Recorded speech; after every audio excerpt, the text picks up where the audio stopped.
Hello, everyone. I'm Steven from Tostemac.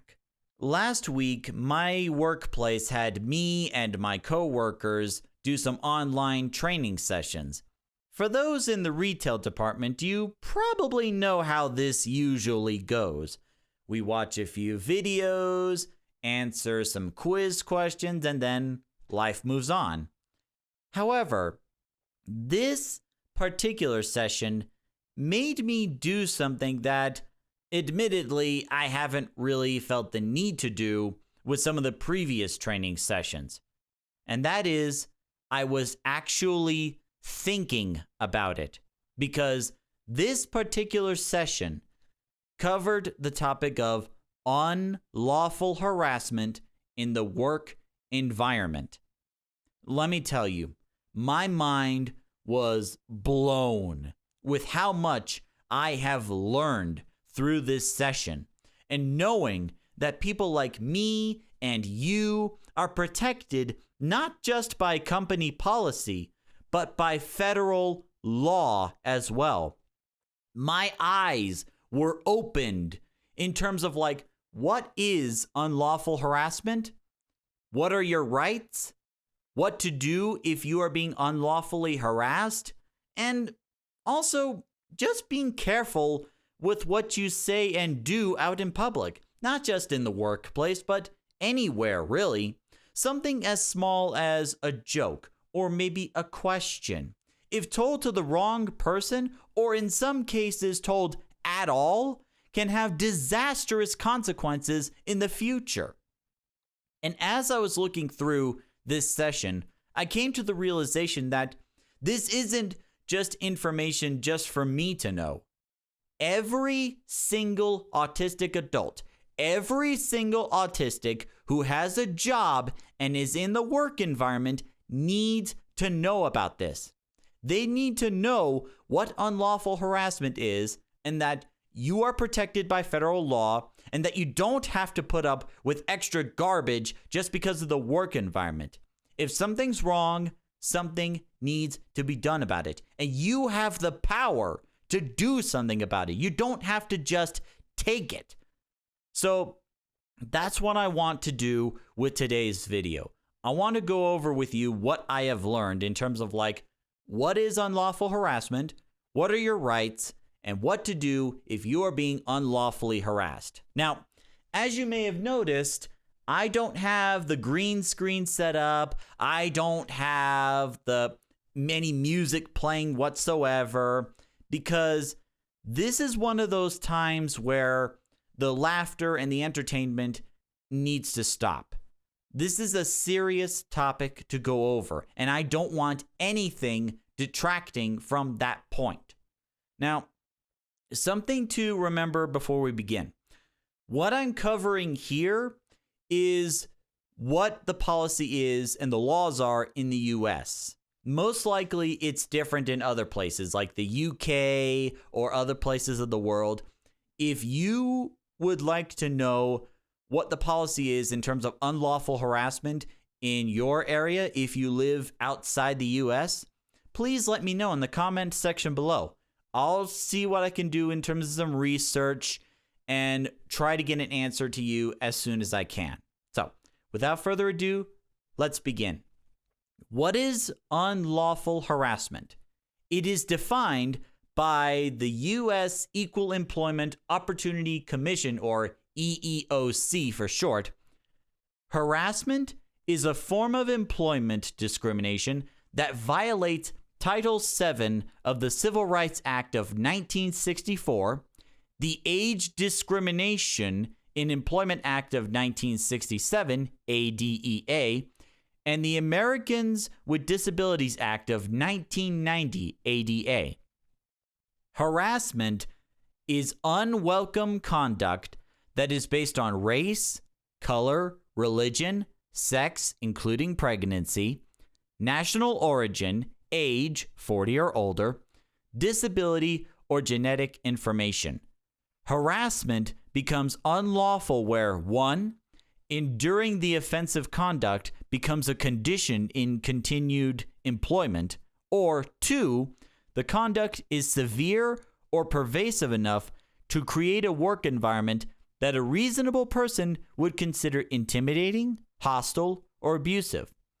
Anti-discrimination laws also prohibit harassment against individuals in retaliation for filing a discrimination charge, testifying, or participating in any way in an investigation, proceeding, or lawsuit under these laws, or opposing employment practices that they reasonably believe discriminate against individuals in violation of these laws. So, based on the description we have here, you are protected by not just company policy, but also federal law by the EEOC that you cannot be discriminated in any way, shape, or form, be it either race, gender, color, sex, or disabilities, or any of that stuff. Everyone deserves a fair shot just like everybody else, and everyone deserves to work in a positive and healthy work environment. And if someone is causing this unlawful harassment, if someone is breaking these rules and laws, they're most likely going to get a lot more than just a slap on the wrist or termination of their job. They could possibly face fines or some time in prison, depending on the severity of the case in question. And as you can see in the description, even if they try to retaliate against you for filing a report or lawsuit, don't worry. The law covers you as well, as should the company policy. You should not have to fear about possible retaliation just for letting your boss know there's something wrong. This person is unlawfully harassing me and I want it to stop. If something is wrong in the work environment, you have the power to do something about it. The federal law system has got your back. Now, we're going to briefly go over the 3 laws that were mentioned in the definition of harassment.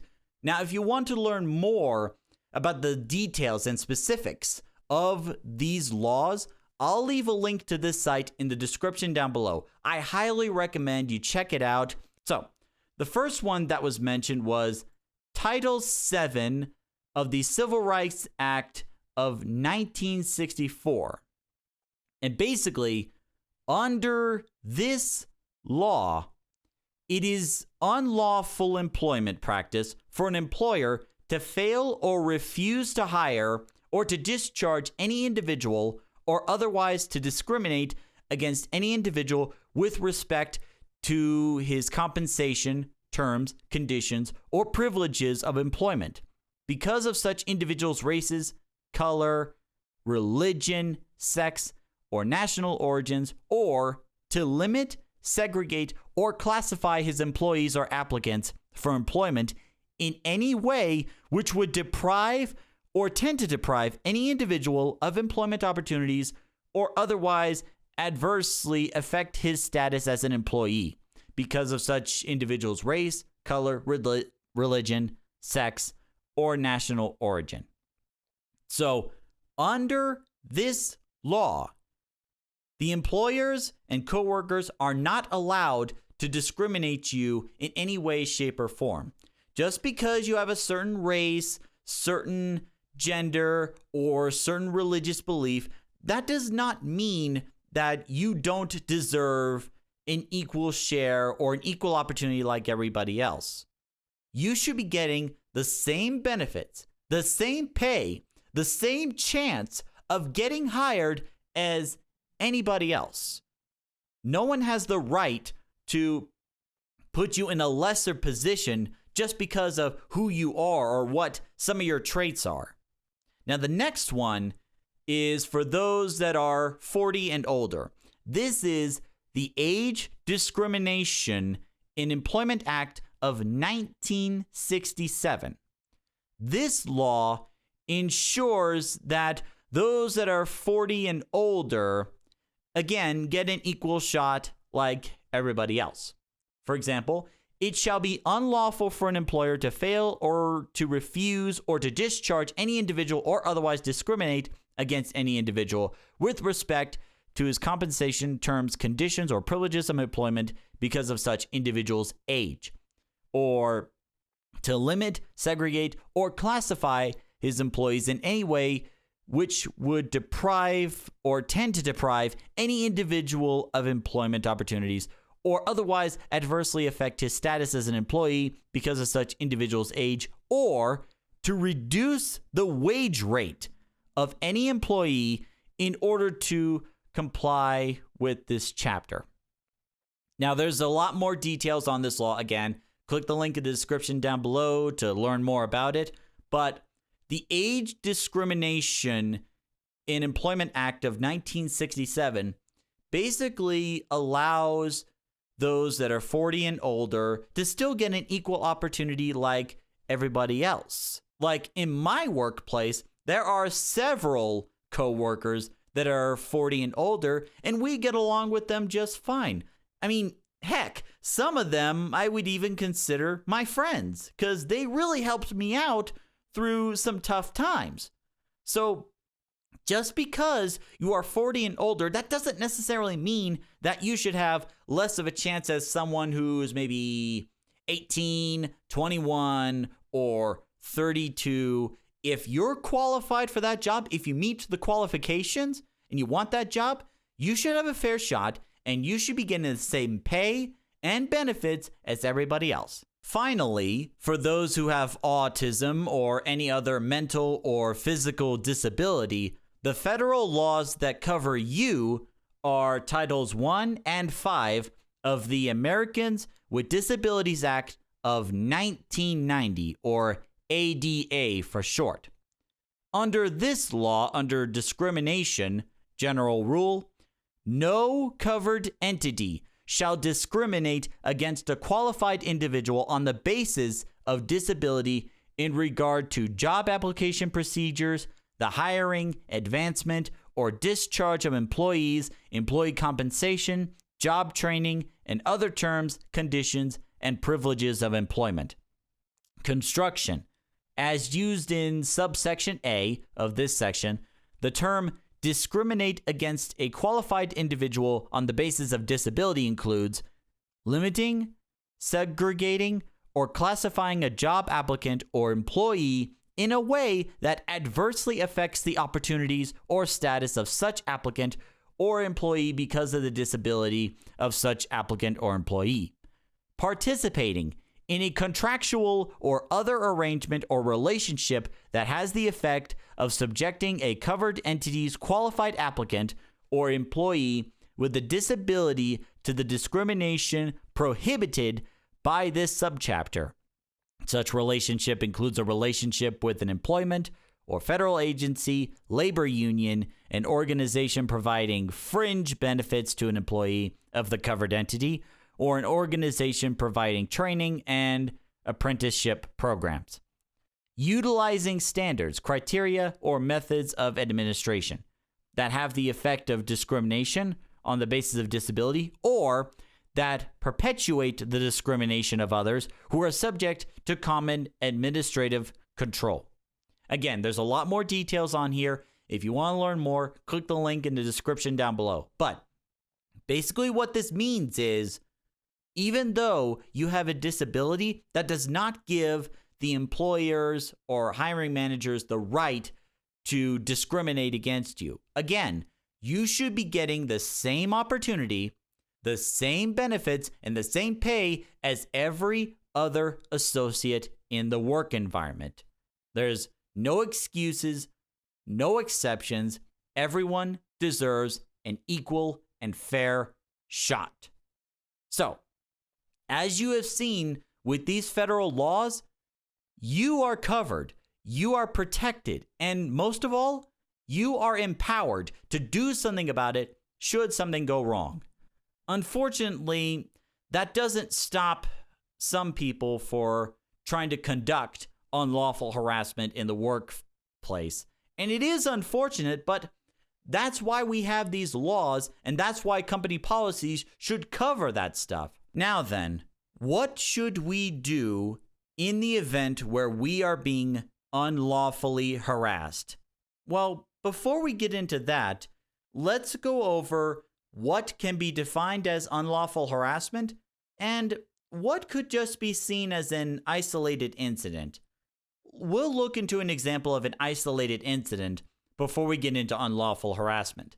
Let's say, for instance, there's a group of 4 people, okay? 4 coworkers.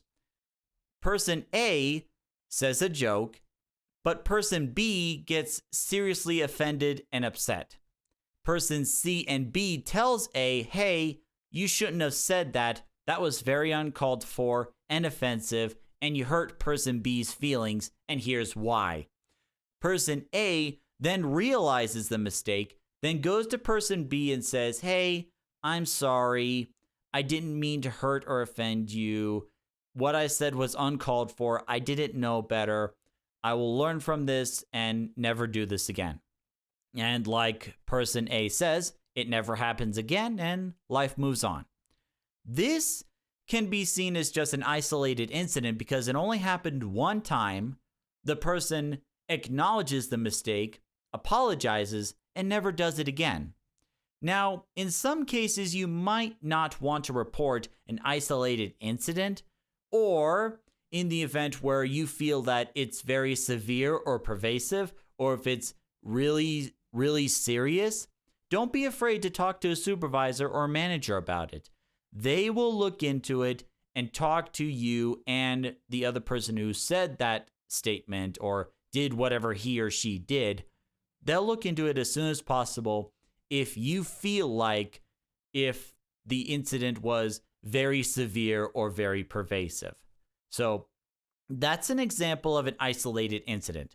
Now, unlawful harassment happens when it happens consistently more than once or several times by the same person or the same group that affects your ability to perform in the work environment, where if you don't feel comfortable or you're constantly feeling intimidated, unwelcomed, or just being discriminated, that is unlawful harassment. So what do we do in that situation? It actually varies depending on the situation. Under normal circumstances, if you feel comfortable with this, you may choose to confront the instigator in question. Let them know, hey, I don't appreciate this. This can be considered unlawful harassment, and I would really appreciate it if you would just stop. Now, should you choose to confront the instigator, remember to be calm and professional about it as you can. Even if they're really getting under your skin, even if they're really, really making you feel upset, try not to be aggressive about it, because the more aggressive you get in the confrontation, the harder it gets for supervisors or management to have your back. Now, I'm not saying that that's guaranteed to happen. I'm just saying the possibility is out there. So even if you're really upset, try to handle this as calmly and professionally as possible. Now, should these harassment cases continue to happen, what I would personally recommend is taking notes of the incidents. Not only does this provide you some evidence in case there's no security cameras up there, not only does this provide evidence to your manager, but it also helps you remember things better. Or at least what I found is that when I jot things down like on this day this happened or on that day that happened, I'm more likely to remember the event, whereas if I'm just trying to pull it from memory. Now then, should you not feel comfortable about confronting the instigator, then you don't have to. If you don't feel comfortable, then don't do it. Just go to the next step right away. Report to a manager or supervisor. Let them know everything that has happened, and the manager or supervisor, whoever you go to, are required, not only by company policy, but also by law, to act on this. This is not optional for them. They are required by their job to find out what's going on, contact HR, run an investigation, and do whatever it takes to get this resolved. Because if they ignore this, if they forget about it, if they try to sweep it under the rug, they're going to be facing disciplinary action themselves, up to and including termination if they get lucky. Because remember, this is federal law stuff, and they can get into some serious trouble if they don't act on this. And from a business perspective, it would be in the manager's or supervisor's best interest to act on this as soon as possible, contact HR, and keep it within the business. Because if outside sources have to get involved, like some other curious people, investigators, or law enforcement or police, if outside sources like that have to get involved, then it's not going to remain behind closed doors. That news or that event is going to get out there. And those on social media know pretty well how fast a story can travel. All it takes is just one post, a couple of shares on social media, and all of a sudden that story is all over the place. And if that story involves a certain brand or organization where there's unlawful harassment, not only would the managers and instigator be in big trouble, but the brand's reputation is tarnished. Think about it. Like some of the bigger brands like Lowe's, Walmart, Home Depot, places like that. They're huge, and their reputation means everything. And if their reputation is tarnished, that means a lot less customers are going to go to the place. Because even if some people forgive them or let bygones be bygones, I assure you, many others will not. Many others will not want to do business with an organization that, according to the news articles, allows such terrible things like unlawful harassment to happen. So, from a business perspective, it is in the business's best interest to get this solved within the organization, within their workplace. That way, they can promote a positive work environment, they can resolve the issue, and protect the reputation of their brand. So don't worry. It's in the higher-ups' best interest to get this resolved. So, as I mentioned earlier, when you put in the report for unlawful harassment, the manager or supervisor should contact HR and they'll be looking into it. Now, the timelines may vary depending on the organization in question, so you want to check with them on a weekly basis. Now, a couple things you may be worried about. If you're worried about retaliation, like someone might try to go against you again for filing that report, don't worry. As we covered earlier, federal law protects you from that. You are protected from retaliation. So don't worry. You'll be okay. Now, the other thing some people might be worried about is maybe they want to keep this between the employee, the management, and the instigator. They don't want this to go to anybody else. That's nothing to worry about too. When a manager gets a report of unlawful harassment and when they have to contact HR, they are not going to get anyone else involved. They're not going to let everybody know about it. They're only going to keep it within the group in question, which is you who filed the report, the manager you contacted, the HR department, and the instigator should they need to confront them. So you are protected by company policy and federal law. I cannot stress this enough. You don't have to worry about retaliation. You don't have to worry about it getting out to the public or every single coworker. Your company policy and federal laws got your back. So this is what you need to do under normal circumstances. However, what if the situation is a bit more complicated? Let's say that the instigator in question is a supervisor or manager, or maybe it's a coworker who's very popular or well-connected with the customers, the coworkers, someone who's got kind of a reputation at the place.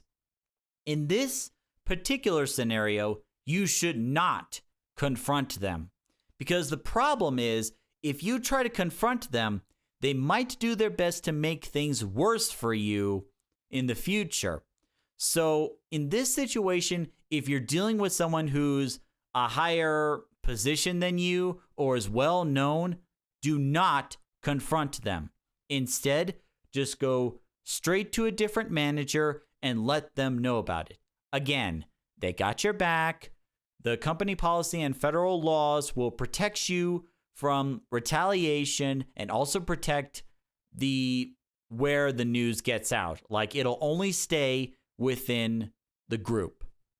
Now, again, the timelines may vary depending on the workplace. So I would recommend checking in with them every week if it goes on that long to get updates from whichever manager you reported to on what's going on.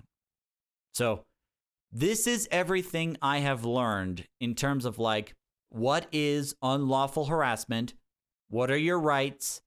And what can be done if you are being unlawfully harassed? And as mentioned before, this is in the US. This may be different in other places of the world. If you would like for me to look into how unlawful harassment is handled in other countries or other parts of the world, let me know in the comment section below. I'll do some research and get back to you as soon as I can. And also, if you have any questions or concerns about unlawful harassment, maybe you're going through it right now, or maybe you're worried that it might happen to you in the future, don't wait. Let me know and I'll see what I can do, what information I can pull up. But the main thing that I want from you watching this video is to let you know that you are paid to do a job. You are not paid to put up with terrible harassment from your boss or your coworker. You have the power to make a difference.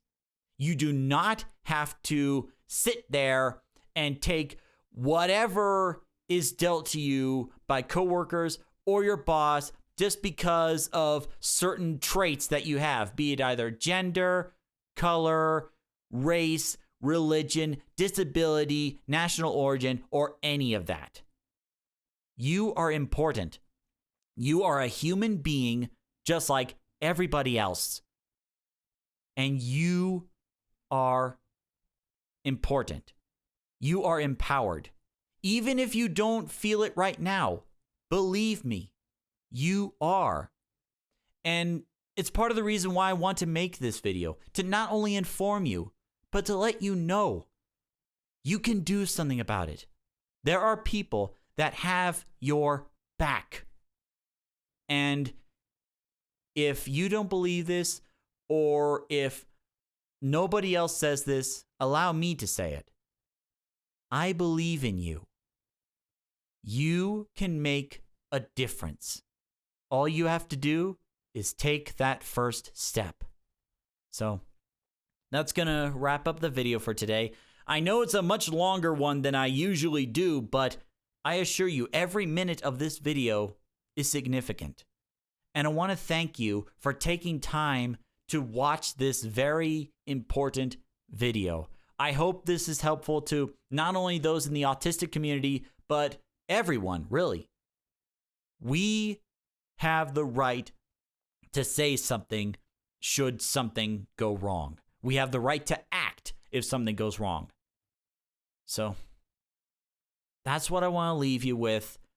I hope you enjoyed and learned a lot from this video. Thank you so much for watching this. And until the next video, see you later.